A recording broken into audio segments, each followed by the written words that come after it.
good to go. Good. All right, good afternoon, everybody, and welcome to, or welcome back to, the Brookings Institution in today's panel entitled 2020 Elections, Results and Implications. My name is John Hudak. I'm a senior fellow in the Governance Studies program here and the deputy director of the Center for Effective Public Management. And it's my pleasure to welcome all of you and to welcome our panelists.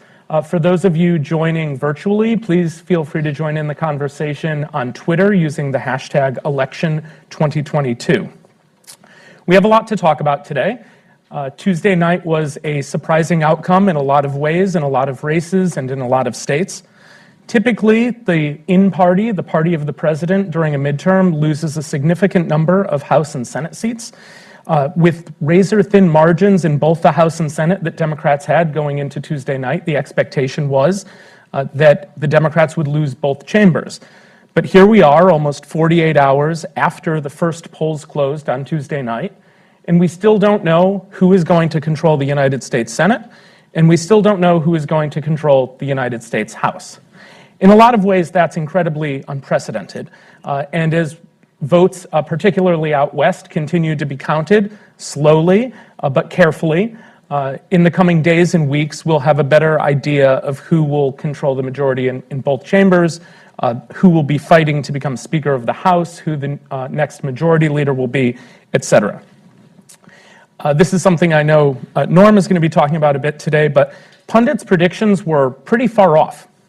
The views on what issues would drive voters to surely support Republicans in droves were also quite off. Historical trends were not an effective predictor of what was going to happen this year, and we're going to jump into a lot of that during our panel. Young people, people of color, and women made huge differences in the result. The 2020 midterms were expected to be dominated by a red wave, but ultimately that came up against a blue seawall.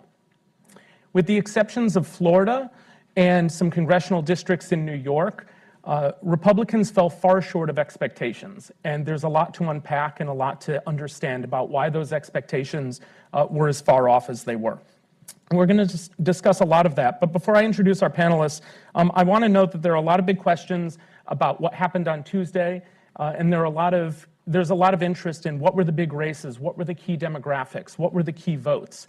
I'm going to proffer before we jump in that when we look back at this in a year, in 10 years, in 20 years about what happened on election night 2020, I think it's important to note that the most critical votes that were cast in 2020 were cast by 6 people: Samuel Alito, Clarence Thomas, Brett Kavanaugh, Amy Coney Barrett, our newer justices, Neil Gorsuch, and finally John Roberts. Those were the critical votes to be cast that set the die for what would happen on Tuesday. And so with that said, it's my pleasure to kick off what I am certain will be a great panel with some of my favorite colleagues from here at Brookings and from AEI.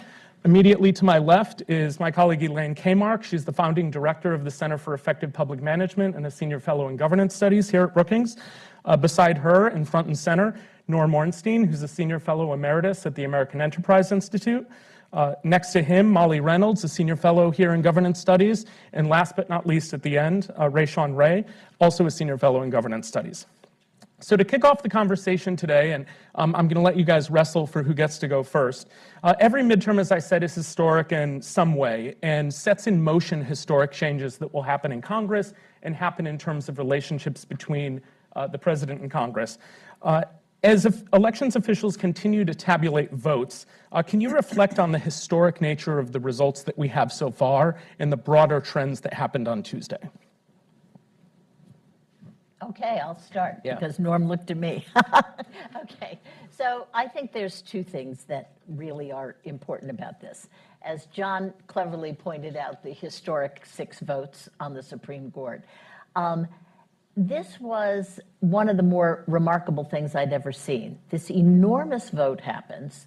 50% of the population, more than 50%, may I say, 52%, is outraged. It affects people deeply. For those of us who are grandmothers, it affects our daughters and our granddaughters. Okay, we don't forget about this. And yet, within 2 weeks, everybody said this issue didn't matter. It was the darndest thing, right? It went from being an overwhelming, interest to a good piece of the population, and then suddenly it didn't matter. And I think what this says is that this is an issue that is very fundamental. People get it. They know which side the two parties are on. We didn't have the pro-inflation party and the anti-inflation party, okay? I mean, we had the pro-choice party and the anti-abortion party. That's what we had. And so it was easy for this to become a critical political issue. And then finally, this has been a final bugaboo of mine, because I think you're going to hear a lot of those on this panel. Finally, the arithmetic problem, a problem of simple arithmetic. Women are 52% of the American population, and anywhere from 53 to 55% of the vote. So when you do a little bit of simple arithmetic and you say, let's say about 116 million people end up voting in this election, this midterm, which was about the number from 2018, okay, that turns into 60 million women. Take a little change in that. Take a 5% change in that, and it's big numbers. It's big numbers that are evenly distributed across all the states in the United States. There isn't any state that's just a women's state, okay? Although I'm sure there's some women who would like that. But there's no state that's just a woman's state. So the blindingness to this issue and the intensity and the importance of this issue, I think was the blindness, blindingness I guess isn't a word, the blindness of so many in the press and in the punditry world was really stunning to me. And we found out on election night that no, this was a very powerful issue. When you take away a right from someone, that is a very significant thing to do, and you're going to have consequences, and they're going to be political. So let me add to that in a few ways. First, I want to refine what John said and Elaine said about the Supreme Court. That was true, but it's also true, I believe, that the Democrats would be looking at a continued majority in the House of Representatives if it weren't for this Supreme Court, which basically, having already bludgeoned Section 5 of the Voting Rights Act, decided to take an axe to Section 2 of the Voting Rights Act.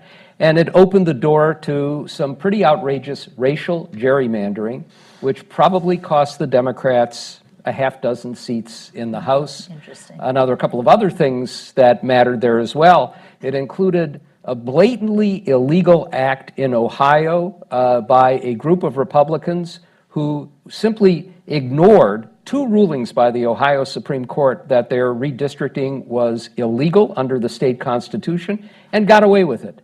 And that probably cost another 2 or 3 or 4 seats. We could talk about New York, but I don't want to go on too much with that. The results were historic in a lot of ways, not what we expect and not what we've seen in most of our lifetimes for the first midterm following a presidential victory. It was a little bit different in 2002 because of 9/11, but we know Bill Clinton and his party got destroyed in 1994. It was a double whammy for Barack Obama in 2010 and 2014.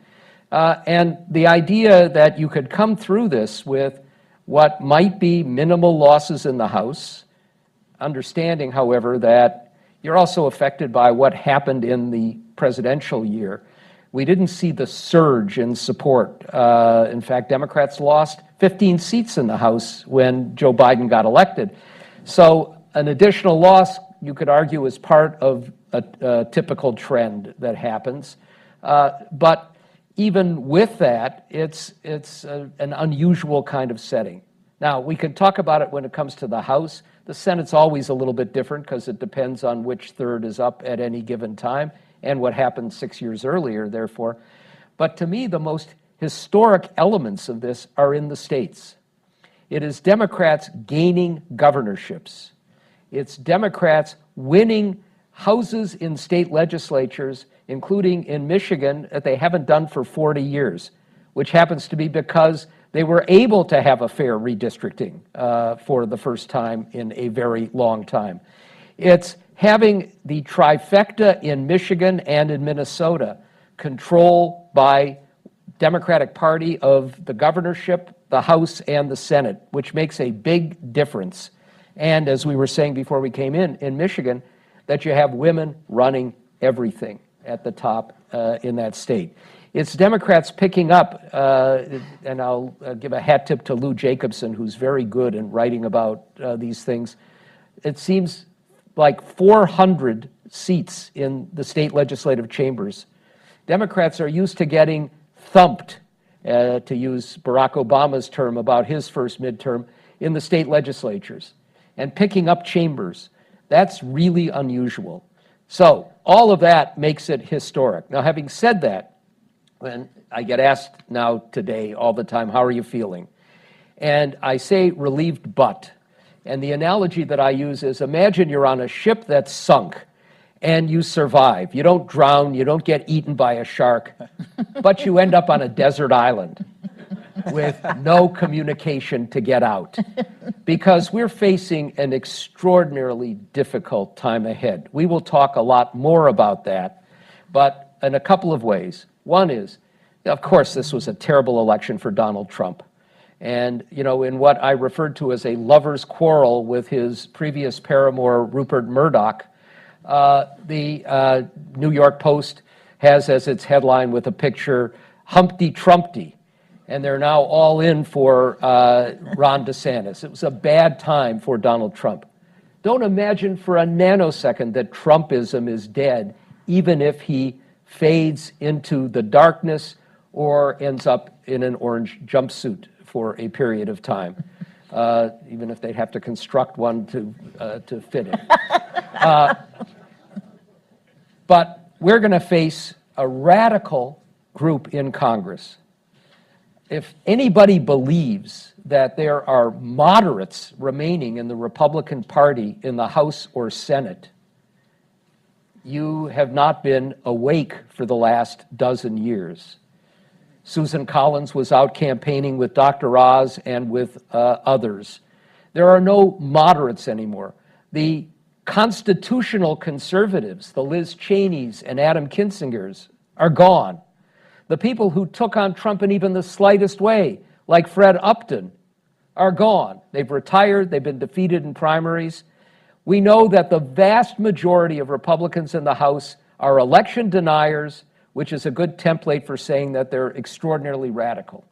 And at the same time, there is nothing to expect that the Senate is going to behave, whether it's a narrow Democratic majority, 50 or 51, and I want to talk at some point about the dramatic difference between having 50 or 51. It really is important. Or having 49. You're not looking at people who are going to be doing things that will be bipartisan in nature or working with Joe Biden. And the deeper cultural conflicts that we saw reflected in Florida going dramatically in a red direction, probably for a significant period of time. Ohio, even with a couple of surprises at the House level, becoming even more firmly red. We've got a deep cultural divide, and it's going to create extremely difficult governance for quite a period of time to come, but certainly the next 2 years. So I don't have much to add. What I will just again underline the way in which going into these elections, our historical understanding of midterms would have told us to expect large losses for Democrats. I often say that as close as an iron law as we have in American politics is that the president's party loses seats in his particularly first midterm. So we certainly did not see that happen. I think one thing that I will be paying particular attention to as we get a deeper understanding of what happened in historical context involves split ticket voters. So one of the things that, again, a strong trend that we have seen in American politics in recent years is a real decline in split ticket voting. So folks going to the ballot box and voting for the same party up and down the ballot. And there's some emerging evidence from Tuesday that we saw perhaps less of that this year, that in a couple of places, we saw folks really splitting their tickets in a way that we've come to expect less and less of. And I think that's important to keep in mind as we think about the future of certain types of candidates and who runs for office. When we talk about the Senate, there's been a lot of conversation about how much of what happened in the Senate is because of the kinds of candidates on the Republican side. So, would a different candidate from Dr. Oz have beat John Fetterman? Would a different candidate than Herschel Walker have won outright against Raphael Warnock in Georgia? These are impossible questions to answer, but I think that when we get to that stage of the conversation, we do have to start asking ourselves, are we seeing a little bit of a return to folks doing some more split ticket voting than we have seen in recent years? And I think that has consequences going forward, but I'd love to hear what Rashawn has to say.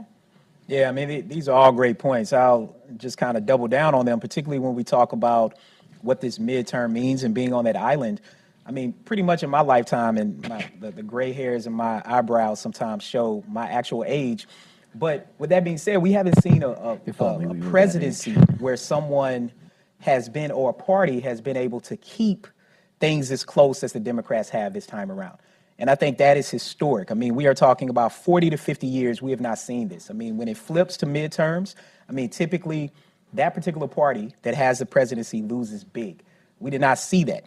Well, why would that be the case? Well, I think we have to start looking at new demographic trends, which I know we'll be talking about, not just age, but also geography, thinking about new ways in which we think about socioeconomic status. I mean, when it comes to race, one of the ways I like to think about it is that Republicans have really started courting Latinos. We might even say cohabiting with them. And when I say that, they are literally setting up Republican centers in predominantly Latino neighborhoods. You go to Florida and you look at, say, Miami-Dade County, which has pretty much been Democrat for a very long time. The inroads that Republicans made there is something that we really have to pay attention to. Part of that has to do with them being in those places, literally inviting people in to have a conversation about politics in a very, very different way. On the other hand, we have Democrats who seem to simply just keep being engaged with African Americans, but seeming reluctant to fully commit to being married, to continue that analogy. And part of what I mean by that is every time an election is about to come up, they set a new date for marriage, but never really end up coming through with policies that Black people want to see, right? We have to be clear about that. And that's important because I'll talk about that in a little bit. I know John has some additional questions where we'll get into this and really be able to talk about Georgia in particular. But what also I think surprised me was not only the way that people voted, but what they voted for. Not only on abortion, which we know is big, not only on voting rights, which we heard about, but also minimum wage increases in areas where we might not necessarily expect. Cannabis, which hopefully John will say something about, but also slavery, which I don't know if you all have been following this, but in 5 states were voting to eliminate slavery from its constitution. I want y'all to really think about this. This is 157 years after the Civil War ended, and states are just now voting to end slavery. Of course, we know about states' rights. I probably don't have to go into those details with people in this room, but it was meant to continue indentured servitude and think about mass incarceration and think about convict leasing in a very big way. But this was the big thing that stood out to me. It wasn't just that the legislation passed overwhelmingly in 4 of the 5 states, and I'll briefly mention the one that it didn't. But I also looked at the numbers and percentage of people who voted against ending slavery. Right? Let's just go through this real quickly. Vermont, 90% approved to remove slavery from its constitution. Okay, maybe we would expect that from Vermont. Let's go to my great state of Tennessee, where I was born at in Murfreesboro. 21% of people, based on what we currently know, voted against the removal of slavery from the Constitution. How many people are we talking about? Over 330,000 people, right? Let's go to Oregon. Oregon, people say, oh, the West Coast, right? The upper West Coast. What does that look like?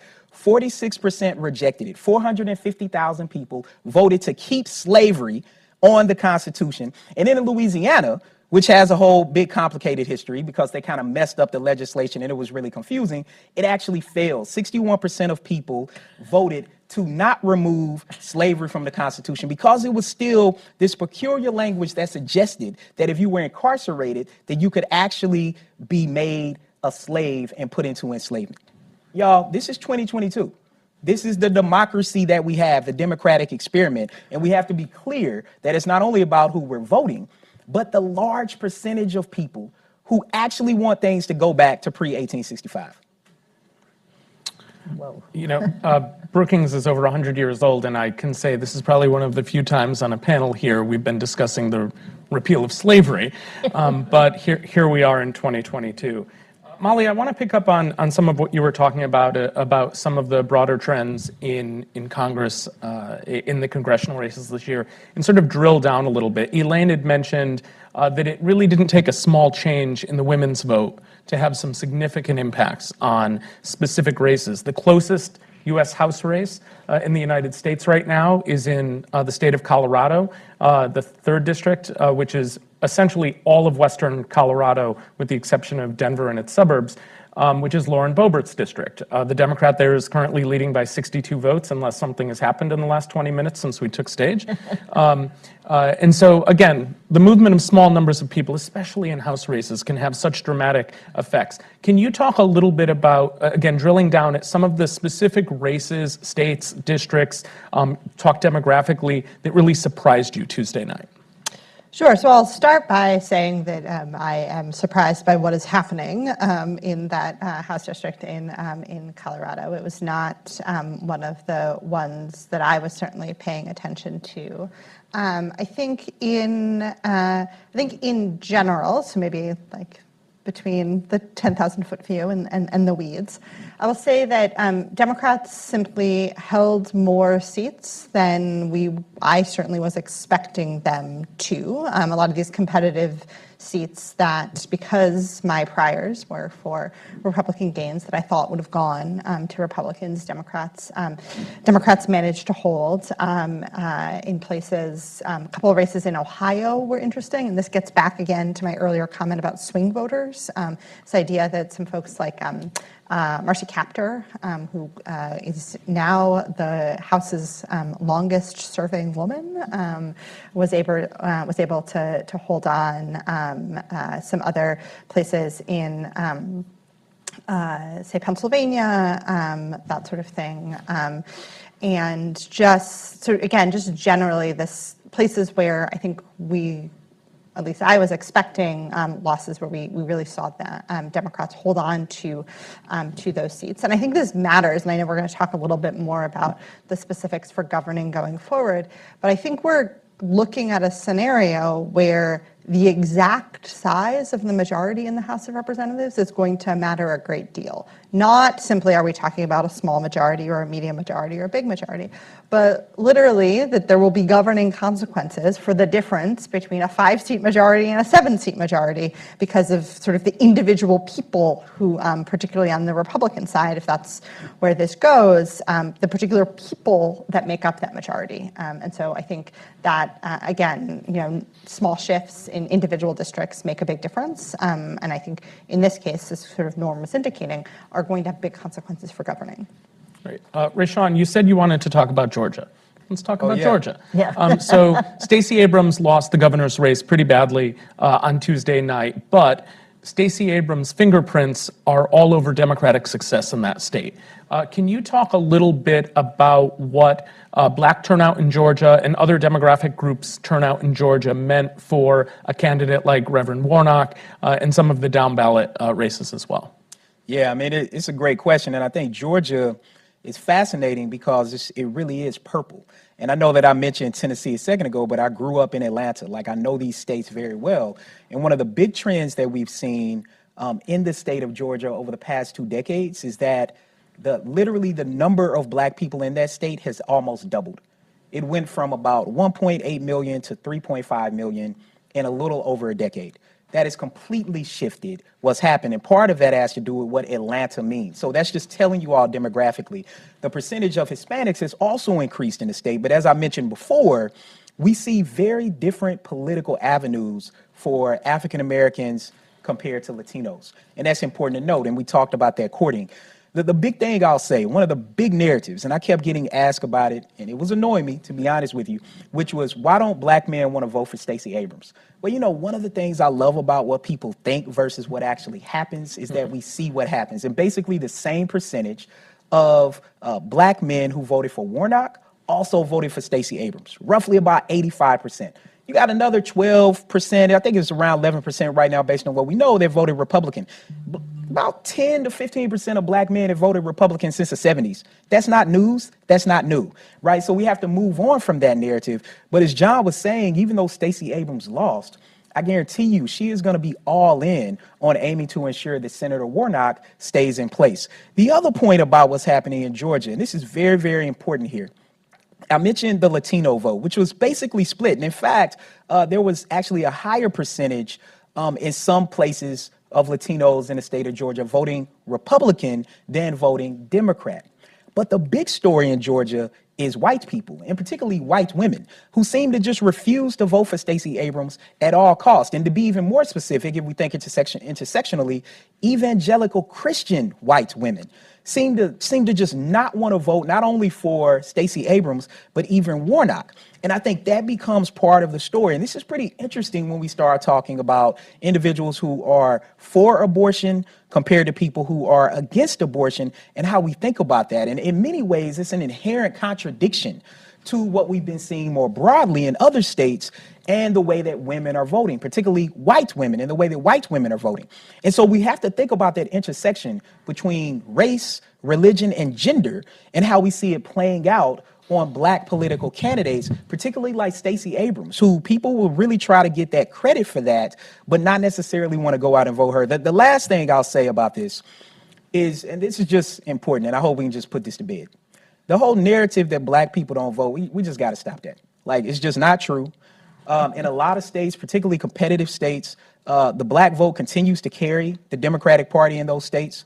And the reason why that narrative pops up is because it continues to give Democrats a scapegoat when things don't go as well, right? And kind of the infighting that people are saying that exists, say, between black men and black women really doesn't play out when people are actually voting. But I will say, back to that analogy that I was giving about whether or not people, you know, are dating a race and engaged or married, is that black people are saying that they want to see something different, even when the candidates are black, right? They're like, look, it doesn't really matter who the candidate is if we aren't feeling as though that the issues that come to bear moving forward, and we know that the Biden administration made a series of promises to not only African Americans, but people who want to see us get past race and racism.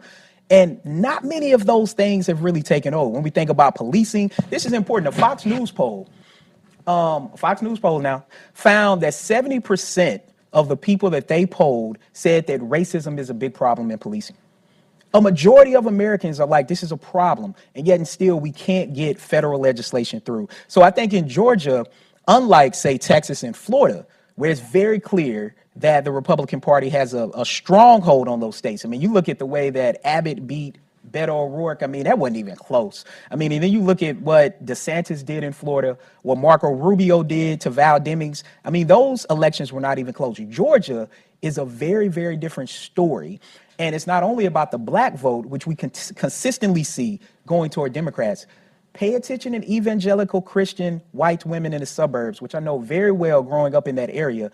They might say something to you publicly, but they are voting a very, very different way, and we see that playing out in their voting behavior. So I want to follow on one point that Rashawn made and amplify, and it's about the cancer of tribalism. In so many cases, we have lost our ability to distinguish among candidates based on whether they are qualified for or morally suited for office. And that has actually changed fairly recently. In 2006, we had two Senate races, one in particular in Indiana. We had a Republican candidate who basically said, you can't get pregnant from rape. And Republicans and Democrats condemned it. It was unacceptable. Now you can say anything and it is acceptable. Herschel Walker is manifestly unqualified for public office. And And I say that not just because he was the subject of the worst trade in the history of the NFL that my Minnesota Vikings carried out, but it's obvious. We used to think that if somebody put a gun to the head of his wife and threatened to blow her brains out, that might be disqualifying. No more. And it goes beyond that. And, you could look at J.D. Vance in the same way. And that's a bad thing for the country. But it's also the case that you have a sitting senator from Alabama, Tommy Tuberville, who made one of the most vile, racist comments in public that we've heard since Theodore Bilbo was in the Senate, and not one of his colleagues condemned it or said a negative word. Because in an era of tribalism, you give aid and comfort to the enemy if you do anything to undermine one of your own. And that is a huge problem in the society, because if you don't have some boundaries of shame, if you don't have some ability to discern, it's not universally true, as Doug Mastriano might admit at this point, but it's become much more widespread. And then just a quick word on Colorado, where many of the outstanding votes are from Pitkin County, which happens to be Aspen. So I think there's a very good chance that Lauren Boebert will be able to spend more time with her utterly dysfunctional family. Elaine, I'd like to turn to you. So there have been a lot of conversations over the past couple of years about a need for new blood in Democratic leadership. The president, a Democrat, will celebrate his 80th birthday this month. The top 3 House Democrats are all over the age of 80.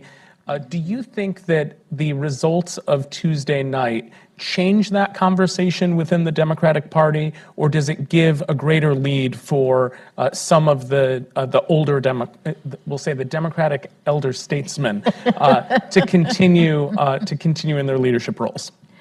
I think that the way I would look at it is as follows. If the gerontocracy, as they've been called, decides that maybe it's time to go, this is probably a good year, because in fact they just had a big win. It's always nice to leave when you're on top. And one of the reasons that, of course, Pelosi and the rest of the leadership team stayed on and was elected in the last 2 go-rounds was because Trump was around and they needed to impeach Trump. He was president first. They needed to impeach him. They needed some people with some experience to do this and get this through. So I think this is really going to be up to them personally, because in fact, if they're going to be in the minority for 2 years, maybe that's not so much fun, but we do have Joe Biden in the White House, and he can stop anything really awful from happening by using his veto power. So who knows? I think this is up to them. I think all of them would get reelected to their leadership posts, especially after this year. If they ran, they would get reelected. But I think at this point, it is really going to be a set of personal decisions. And I think the same thing is for Biden. Belle Sawhill, one of our economists here, once told me that the funny thing about aging is that when you're in your 40s or your 50s, there's a lot of people in the middle, right? And who are more or less the same. And then as you get older, that graph flattens out. And you get a lot of people who are very ill and really can't function.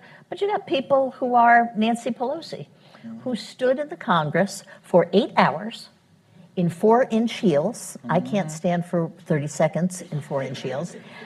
8 hours in 4-inch heels and read out the names of the dreamers.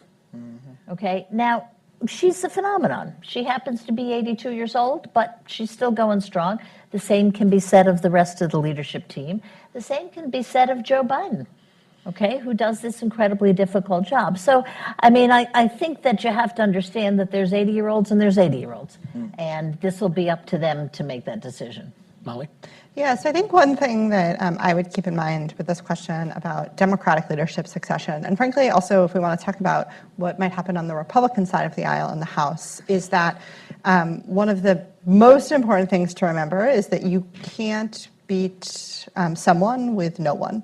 So when we think about sort of what led to Speaker Pelosi continuing her hold on power in the Democratic caucus after the 2018 midterms and then again after 2020 was the lack of a viable, organized alternative candidate. In expectation that Speaker Pelosi would step down from being the Democratic leader because Democrats, one, because she said she would, and two, because Democrats expected to lose the House, I think the caucus has spent much more time over the last 2 years deciding what a succession would look like. And so I think that alone is a pretty powerful force in what's going on the Democratic side of the aisle. And then on the Republican side of the aisle, as we start to wonder, can Kevin McCarthy be elected Speaker? I think the big question is who would organize well enough to challenge him? I will say, again, to go back to my earlier comments about the exact size of the Republican majority, if that is what comes to pass, there is certainly potential for chaos, beginning with the speakership vote and continuing forward from the House Republican Conference.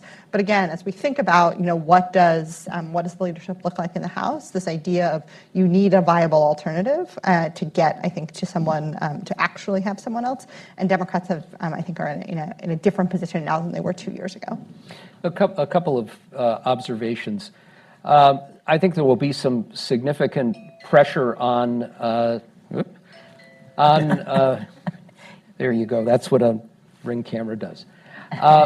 Some significant pressure on Nancy Pelosi to stay for a couple of reasons. One, there has not been in our lifetimes, and probably going back further, a more effective speaker than Nancy Pelosi, or leader. She is brilliant at tactics. She is tough as nails. She knows her caucus and can keep them together. And in a narrow Republican majority, those are great qualities to have. At the same time, you have divisions in the Democratic caucus. You got the progressive wing, you have the moderate wing, you have others. If you have a leadership contest and a lot of ambitious members, you are going to have some bitterness. You're going to expose some fissures. It may not be the best thing to do right now. Now, having said that, for Pelosi, she has to consider her family, and she is extraordinarily close to her 5 kids and her grandchildren, and to anybody who knows them, to her husband, Paul. And while it appears Paul is well on the road to recovery, we don't know, and that may be a consideration for her as well. I would add one other note. On election eve, Andy Biggs, a Republican from Arizona, said in a public gathering, "Do you think Nancy Pelosi is getting hammered tonight?" Okay? Nobody in his party said word one against that. It takes it back to what I was saying earlier, and it reflects the coarseness that we have right now that is going to make it so much more difficult to be able to unite as Americans or across party lines. So that's a challenge that Democrats will have. On McCarthy, we've already had some members of the Freedom Caucus who said they want to bring back a rule that would put a speaker on a very tight leash where you could have at any time a vote to remove that person. That is a warning sign for Kevin McCarthy. And Kevin McCarthy is, in my 5+ decades of being close around Congress, the weakest leader that I have seen, the most feckless leader that I have seen. He will not have a good time in this role. Well, and neither will we. To build on that slightly, Norm, I think Arizona is sort of standing above the rest in the gutter in terms of the conversations around this that are happening. Someone was warming up the room at the Arizona Republican Party headquarters party election night and said, Nancy Pelosi is losing her gavel and getting a hammer. Like, this is the type of rhetoric that is coming out. And again, people are laughing and cheering, and it is disgraceful rhetoric that, as you said, Norm, 20 years ago would have been disavowed vehemently on both sides, and we're just not there. It's also encouraging violence against our political leaders. This is not anything that we can possibly shrug off, and we really have to push back against this. So I definitely want to leave time for questions from the audience. We have about 12 or 13 minutes left, but I want to do a little bit of a lightning round for our panelists. So the first question, Will Kevin McCarthy become Speaker? Yes. Assuming they have a majority, yes. Yeah. Okay. Does the results coming out of Florida Tuesday night launch DeSantis to a higher polling position than Trump's polling position in the coming weeks? No.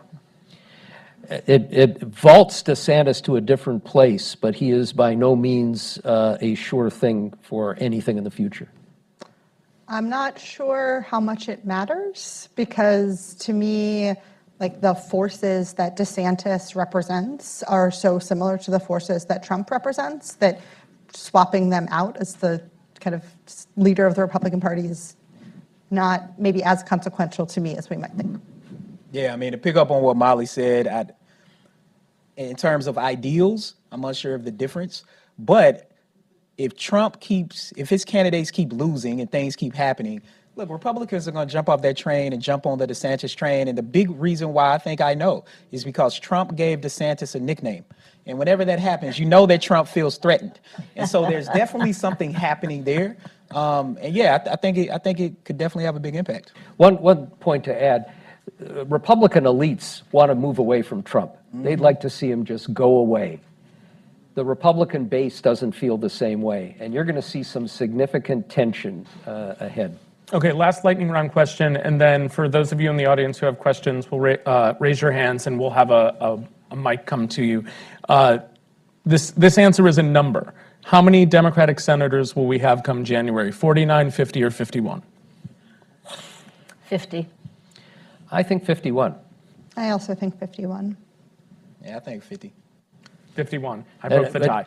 And John, it's important to say, what's the difference between 50 and 51? Yeah, please. With 50, every committee has an even number of Democrats and Republicans. That has meant disaster in terms of the timing and often the outcomes in getting confirmations done. With 51, you get an edge in every committee, and that would smooth the way tremendously. Huge difference. Thank you, Norm. All right, questions from the audience. We're excited to hear from you right over here on the end. Thank you so much for this enlightening conversation. I have two quick questions. The first one would be for someone who's not familiar with, oh my God, I just forgot his name. We just talked about it. DeSantis, sorry. What would be the main differences between DeSantis and Trump in terms of policy? And the second question, it would be, I would like to know more about the Republican strategy and how they appeal to Latino voters in states like Florida. How has that been successful, and why have Democrats not done the same thing? Or, yeah, thank you so much. I'll take the moderator's privilege to answer the first question about the difference in policy between DeSantis and Trump. I think ideologically there's a lot of shared space for them. And Elaine and I have had this conversation now for 6 years, and I've had this conversation with others. The real difference between DeSantis and Trump is that Trump never wanted to learn how government worked. DeSantis did. And if you disagree with Trump's views on policy, you could at least be enlightened by the fact that he could have done more as president had he bothered to learn how government worked. Ron DeSantis will be a much more effective president with very similar policy views than Donald Trump ever was. And so I think regardless of the outcome and their views on policy, the actual execution would be much stronger and much more effective under President DeSantis. The question was on Latinos? Yeah. Is that the question? Yeah, I think that the one thing that the last two elections have shown is that we really can't talk about the Latino population. We have to talk about Cubans and Venezuelans in Florida. We have to talk about Mexicans in California and Texas, and then a variety of other South Americans. It's really young and not old. Young and old. And you have to talk about young and old. You have to talk about male and female. I mean, we're about to publish a piece maybe this afternoon, right, Jordan? About a really in-depth piece by one of our colleagues, Gabe Sanchez, on the Latino vote. And it's really a fascinating piece, and I encourage you all to to have a look at it once we finish and we send Jordan back upstairs to put it online. But it's just we've spent too many years talking about the Hispanic population as one entity, and they clearly are not. They clearly are not. A couple of comments. One difference between the two. Trump wanted to be Kim Jong-un. And you could see from his comments yesterday, he wants to take drug dealers, summarily execute them with a 30-minute trial and send the bullets to their families. Ron DeSantis wants to be Viktor Orban. And there is a much greater threat in this society, the urbanization, that is a role model for many. And then I would say Democrats missed an opportunity in Florida. Ron DeSantis basically lured a bunch of Venezuelan asylum seekers from Texas in the same way that an old man offers candy to kids to come into the van, and then secreted them in Florida until he could fly them to Martha's Vineyard. He called them illegal immigrants. These were people fleeing the left-wing Maduro regime and risking their lives to come and get asylum here. Democrats could have appealed to many more of the Hispanics in Florida, who were, in many instances, it was just the S word, socialism, over and over again, that made a difference in a different way. And they missed a beat there. Mm-hmm. All right, next question down front on the aisle. The microphone is coming. Hi, two quick questions. This has been a great panel. As you noted, the Republican capacity to engage in, gerrymandering played a crucial difference, at least for the House. There are two ways to mitigate that going forward. One is what happened in Michigan, where voters, not politicians, organized, got through a referendum that then withstood challenge and essentially did away with gerrymandering, made a tremendous difference in the Michigan outcome. Second way, presumably, would be ranked choice voting. I'm wondering what your thoughts are on the possibility that either or some combination of those two will actually make a significant difference by 2024. Second, totally different question is that President Biden in his press conference kept coming back over and over to the fact that he got a lot done in the last 2 years, but for most of it, it doesn't impact real lives until the coming 2 years because it's these big infrastructure programs and that kind of thing. Do you think this will make a significant difference going into 2024? In other words, will there be much more to run on in the sense that real outcomes are being felt from what occurred in the first 2 years, or is that likely to be swamped by all the unknowns out there? Thank you. Thank you. Good answer. Keep your eye, first of all, on the North Carolina case that the Supreme Court is going to decide, the independent state legislature's theory. I think we may have 5 justices who will say that referendums that create independent redistricting commissions are unconstitutional because it's the state legislatures that have the sole authority to do so. If that happens, we're going to have havoc. Yep. Of course, if you follow that logic, Congress has authority that the Supreme Court doesn't have to get involved in elections. But that's a major obstacle in the way of getting a change in redistricting. And on the agenda, so much of it depends on whether the combination of Republicans trying to cut off funding and throw obstacles in the way of implementing a lot of these programs creates havoc. A threat to the debt ceiling could throw the global economy into something worse than a recession. And at the same time, there's going to be no policy moving forward of great significance. Congress won't do that if there's a Republican majority in the House. That will put more emphasis on executive action.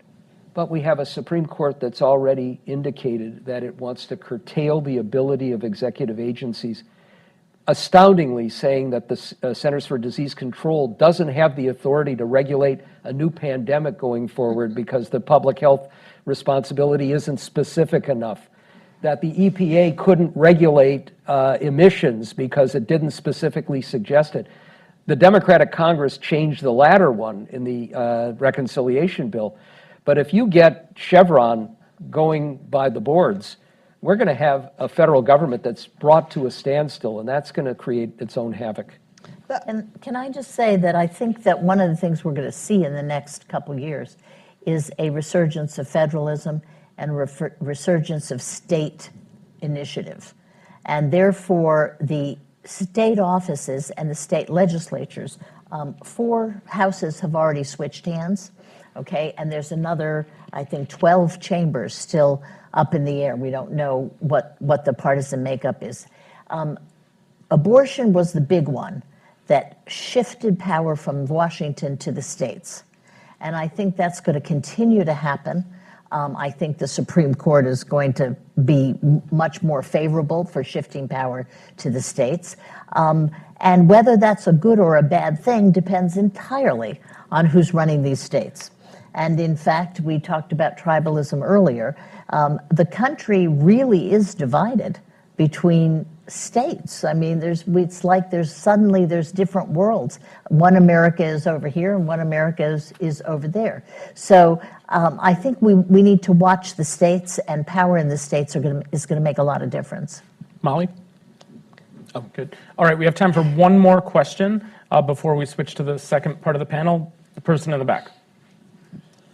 Thank you. Coming in hot. I was wondering if you could talk a little bit about cannabis, specifically from the perspective of social justice.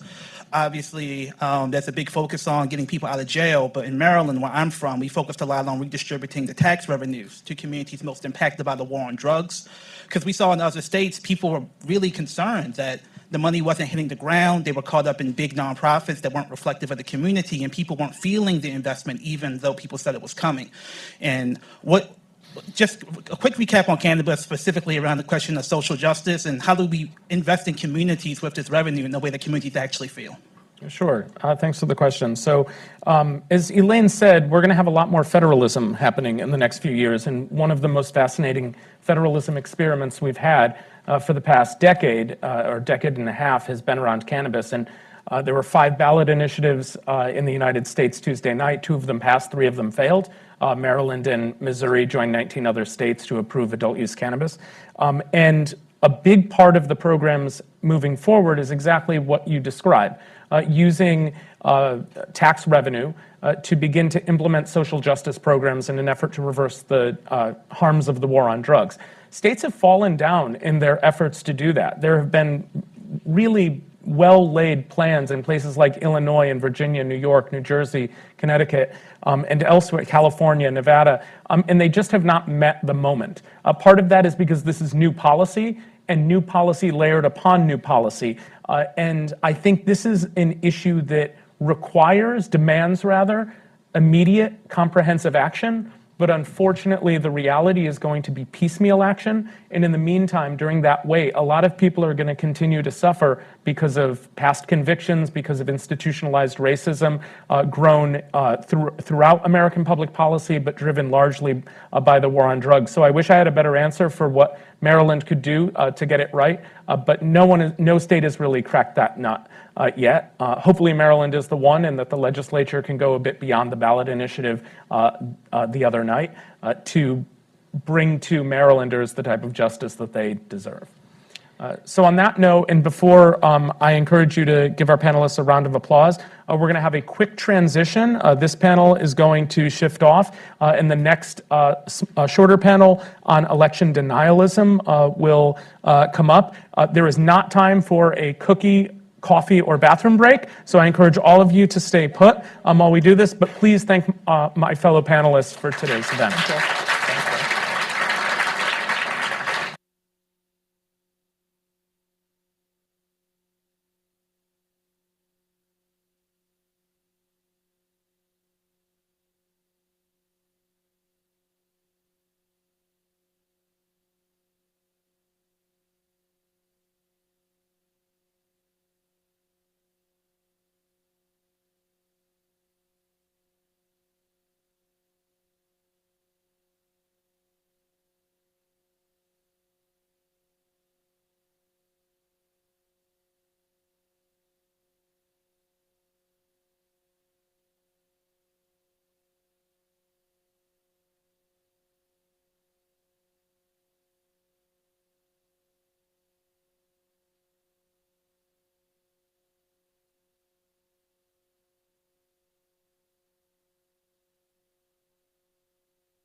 Okay.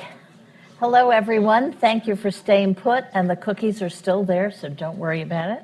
And I'd like to introduce my colleague, Norm Eisen, who is a former ambassador from the United States to the Czech Republic, and has been working, as many of you know, on a whole variety of important legal issues dealing with democracy. Perhaps he was most famous for being on the impeachment team in the House of Representatives. Since then, he's here with me, and we have been looking for the past several months in depth at the phenomenon of election denialism, which is, by the way, completely new in American democracy. Certainly in the last 50 years, we have not had this kind of concerted attack on the election system. So I'd like to start, Norm, going into Election Day, right? What was the situation with the election deniers? Elaine, thanks for having me on the panel. Hello to all who are with us in person. I'm sorry to come between you and your second or third cookie, but those who are online can have unlimited cookies as they watch, an advantage of the era of Zoom. Elaine and I began tracking these election deniers for our series earlier this year, and both of us had been writing and speaking about them really since the birth of the election denial, the modern election denial movement in 2020 in the run-up to that election, and led by the former president's questioning of election results. There were some older antecedents, false claims of fraud, working with Chris Kobach, the former Secretary of State, to make these baseless allegations. There was a White House panel that was set up, then fell apart. One of the members of that panel called me, Elaine, and said, I'm not going to be able to serve on this panel because they're not actually doing facts and law. An election official who had joined. So while we've seen those antecedents, it really was born in 2020. And of course, we know what the pre-election of 2020 augured with election denial for the post-election in terms of litigation, 64 out of 65 cases that were ultimately lost, bad faith litigation, disinformation, and ultimately the violence of January 6th. And so we were concerned because we saw similar signs, and you might even argue, although Donald Trump was not himself on the ballot, that the danger was even more intense because we had election deniers. Elaine and I in our series track 345 of them, running from coast to coast, but the expectation was a pre-election day of alarm. We got somewhat of a bit of good news in the event so far, because we'll be publishing an update, but I know just on the state election deniers alone, I did the statistics before I came over here, and I will share them with you. Out of 94 races for the statewide offices in our database, and we track the state and federal, but the most direct peril to our elections and our democracy are from the state officials who say they don't believe the outcome of the 2020 election, and what that implies about how they will handle future elections. And sometimes they're pretty express in their statements about that. So out of them, only 5 new election deniers have won. That's a little over 5%. 9 others, those are new. 9 other election deniers who won were incumbents.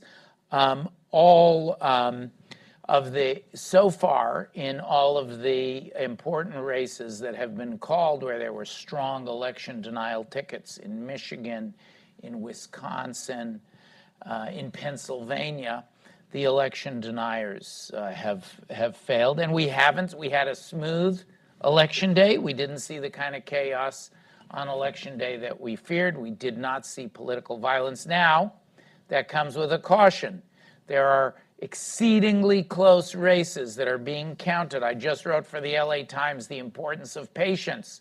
But today, between when we started preparing and now, the former president has started tweeting out the kind of disinformation about Nevada, as have others who are among the election deniers. So we've got to keep an eye on Nevada and Arizona and a very sharp eye lest there be an emergence. Remember, January 6th was not the day after Election Day. It took a while to percolate. So we do need to keep a sharp eye on Arizona and Nevada and how that develops as these very close races now are being shifted. And the usual pattern, a stronger red showing on Election Day and then the blue wave coming in afterwards. We're seeing that as well. And, you know, what's interesting is that we wrote on the Brookings website a while ago a piece titled Save Democracy and Cancel Election Night. I mean, we are in a new world here. We're in a new world where less than 50% of the population votes in person on Election Day. We vote early, or we vote by absentee or something. And this craziness, the paranoia that's out there is fed by these shifting votes that people see going on all through the night. So that's something I think we'll keep talking about is why don't we get rid of this idea of election night? You know, the networks love it because people tune in and watch them as if they're watching the Super Bowl or something. But the fact is, it hasn't been great.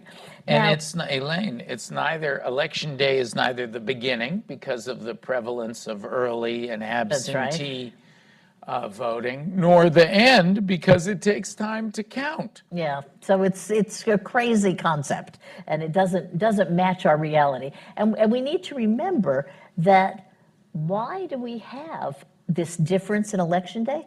It was the pandemic. This was not some wild, crazy idea that Democrats came up with to defeat Donald Trump. This was because people were real. If we go back to 2020 November, there was no vaccine. People were dying. That winter was the worst part of the pandemic. Nobody wanted to go into a crowded school auditorium and stand in line to vote, right? So states, Democrats and Republicans, made the correct adjustments. I think we got really lucky this time around, okay? The question is, are we out of the woods, right? Are we out of the woods? What do we have in front of us that could happen?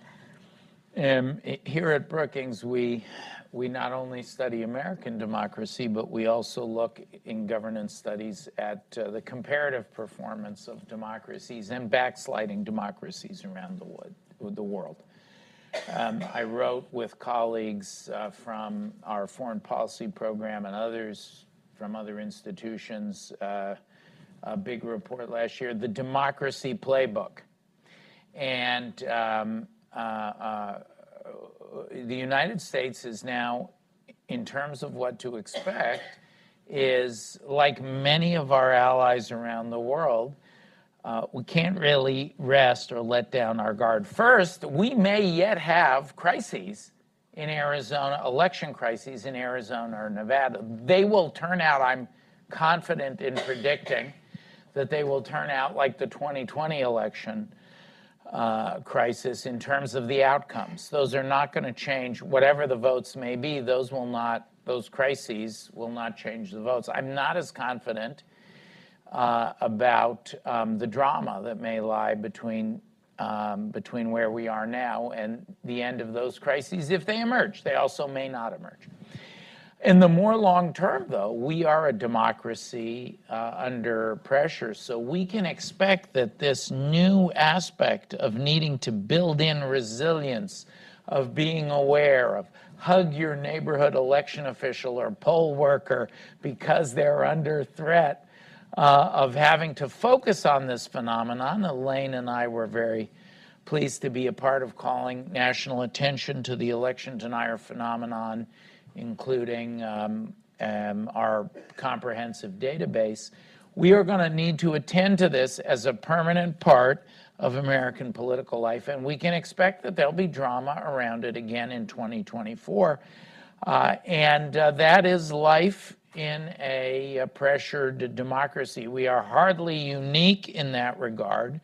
But the good news is that coalition, and it is a bipartisan coalition, some of the greatest objects of the election denier-in-chief's ire, the former president's rage, are the Republican officials, the governor and secretary of state who shepherded the count in Georgia. So officials on both sides of the aisle did their job in 2020. They did it again in 2022. Elaine and I also track election litigation. 8 election assaults in the courts, many of them motivated by election denial, were denied just on the day before Election Day. 8 lost. Describe one or two of those, because this shows the important role the courts are going to have as we go forward. Well, election denial takes many forms. One face of it is the armed vigilantes harassing voters at drop boxes in Arizona. And litigation was brought before an Arizona judge, a Trump appointee, no less, explaining the nature. Voters came and testified, and he said, no, that is illegitimate Dropbox harassment, and barred set the harassers from interfering with or intimidating voters as they put their ballots in drop boxes. And then sometimes the motivations can be a little less apparent. In Michigan, for example, there was a piece of litigation that was filed to obtain more poll workers. It sounds pretty benign until you learn that the polls were already staffed, that there's the so-called precinct strategy of the election denial movement to load election deniers into the poll working community. And that there was no need, no other apparent reason. It targeted a majority Democratic, majority black city, this pilot, what I view as test litigation. It was rejected again by the courts. I think it was likely also a manifestation of election denial, even though, unlike the Dropbox harassment, you have to draw some inferences. That's why I say likely. And we saw many, many more, the full range, every different way you can attack the system, like those 65 cases, 64 of which failed in the former 2020 election cycle assault. And that 65th case, by the way, had nothing to do with fraud. It went off on a procedural technicality, no impact on the election. We have a couple minutes. Let's take any questions the audience might have about elections, about the election denial movement. Yes, right up here.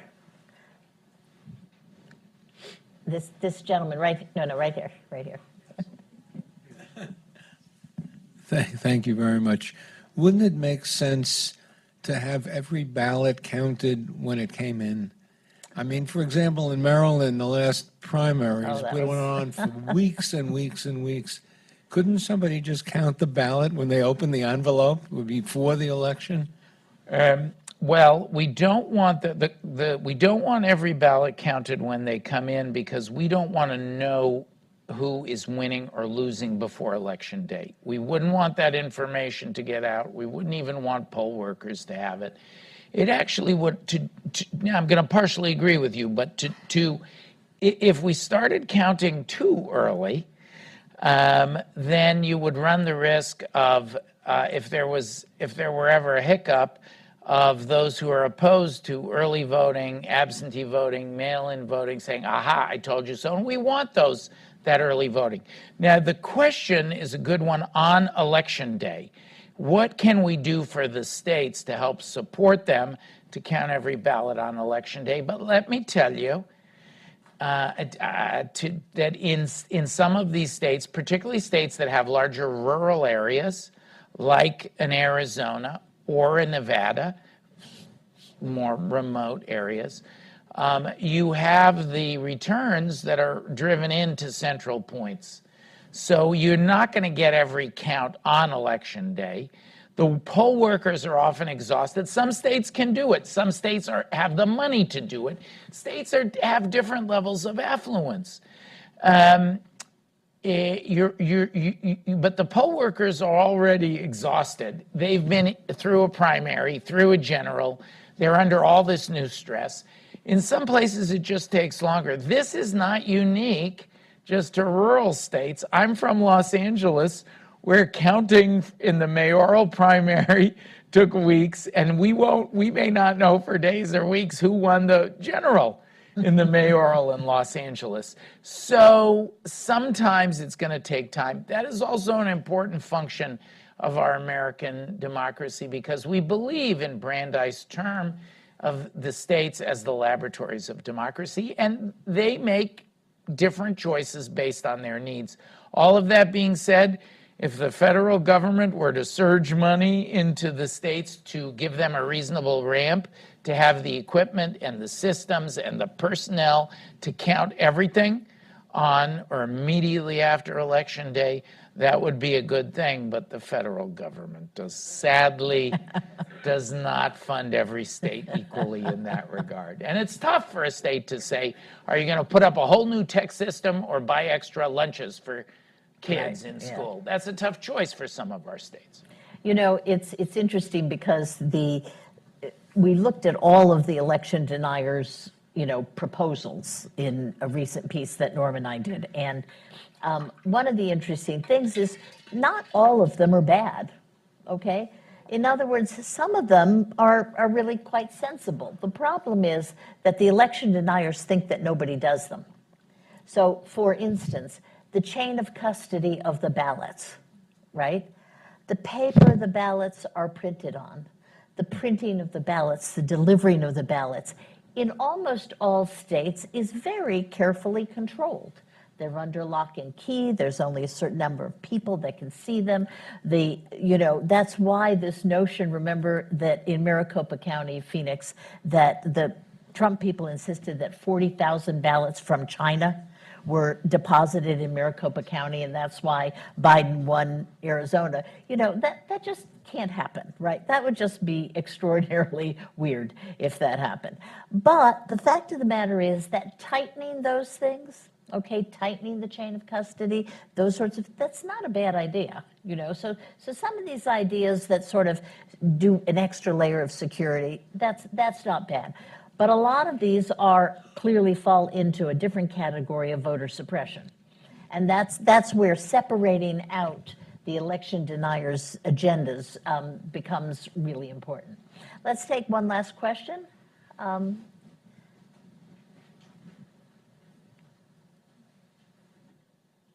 Okay. Oh, right. Okay, right here.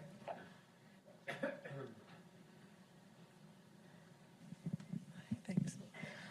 So we we had election deniers, coast to coast across the board for Republican candidates, and it seems that the more outrageous and outlandish the rhetoric was during the election cycle, they thought would be the better. And as the midterm elections didn't yield the results that Republicans would have wanted, do you expect that we may see a reversal of what conspiratorial language is acceptable? From other members of the party. We had talked in the previous panel about how people can say things now that 20 years ago would have been avowed. So do you think that there will be any kind of return of boundaries? A return of normalcy? Norm? Better than a norm to talk about norms. This was one of the most well-populated panels by norms in recent Brookings history. The return of the norms. It's an excellent question. I think that the shellacking that the election denial movement and the election denier-in-chief took in this cycle is being noticed. It doesn't mean that on the extremes we won't continue to have harsh rhetoric, and regrettably sometimes that has a mirror effect on the other extreme. I'm on Twitter constantly, so I can tell you that there's no monopoly, no right-wing monopoly on extreme rhetoric. It's asymmetrical as the first norm. I call him Norm the Elder. We once wanted to have a rock band, the Ethical Norms. As the first norm points out, there's asymmetrical dysfunction between the parties.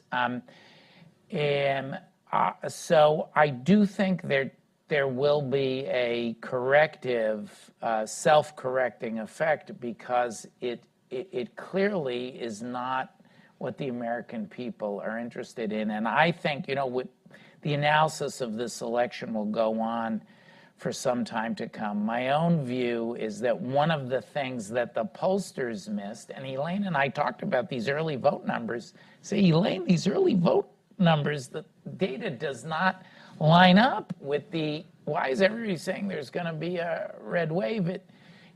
Maybe there will be, but these numbers don't justify it. I think one of the things that the prognosticators missed is just how much the American people care about their democracy. It's the world's oldest continual democracy. It has survived through intense crisis and conflict, internal and external. It has been a powerful force for all of our flaws. We try to make it better. It has been a powerful force for good in the world. And I believe the 2018 election, the 2020 election, and the 2022 elections, among other things, were referenda on democracy versus Trumpery. I actually wrote a Brookings book about this, Overcoming Trumpery. In my view, we've just seen Trumpery overcome again, and I think as a result, this style of governance is going to be reconsidered. However, you have Ron DeSantis, who has a whole other form of, and often it is the successor to those extreme forms of governance who poses a threat. So it's not going away, but to end on an optimistic note, the American people have voted in that referendum, 3 elections running. They've made clear what they want.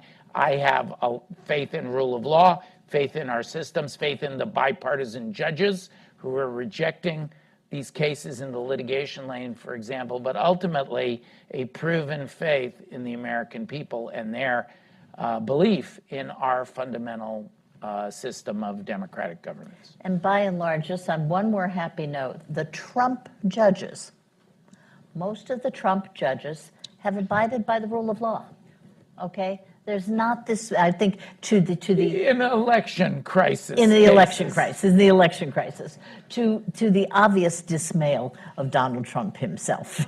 So thank you, Norm, very much. Thank you for staying with us. Thank you to our audience at home or on Zoom.